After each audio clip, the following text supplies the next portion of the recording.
a kotu idan an je ana shari'a alkali kan ce ma mutum ka rantse da alkur'ani, to ya hukuncin wannan rantsuwa take? yansu da siffofin Qur'an ba na ranta da Qur'an da na sauka da shi ba wani abu dafawa shi ake cewa magabata ba su yi shi ba. To su kotu suna yi ne don barazana saurata da mara gaskiya sai ya ji ba zai, amma ba shi ne rantsuwan ba. Rantsuwan shi inda ya dafa bai magana ba za a ce rantsuwa ba. Rantsu cewa na rantsu ubangiji ne sauka da wannan Qur'ani. Amala yadda su suke ma hikima a kotun, akan rantsar da mutum kafin ya fara ba da shaida. Wani lokaci sai su ce to ka ce na rantse da kaza kaza zan faɗi gaskiya. To wani daga nan sai kuma ya kasa faɗan abin da ba gaskiya ba, an ɗauko shi za a ba shi ɗan abin goro akan ya yi shaidan zu.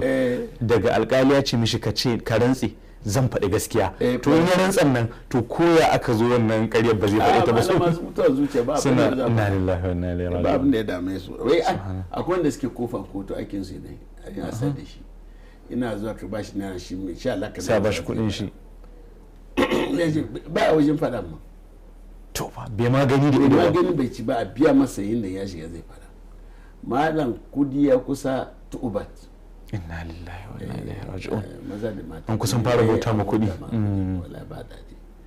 Sannan ina gida magribi yayi haka zan kama ruwa wani wurin, shi wata mace take bi na, shi aka dakata ne ta in fito shi na ci menene ita ce uwa marayaniya ce. An yi kaza ba ta da abin da za ce a mai tana ce a hankura. Shi na hada ta da direba na aji a bincika wannan. Suna tafiya shi ta direba ne saya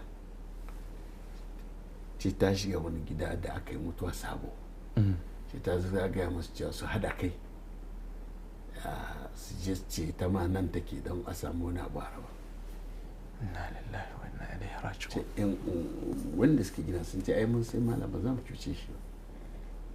Inna lillahi wa inna ilaihi raji'un. Dubai ne ta sa abubuwa dukiya ka fada gaskiya mana da Allah na gani ne. Ai akalla muna da aiki.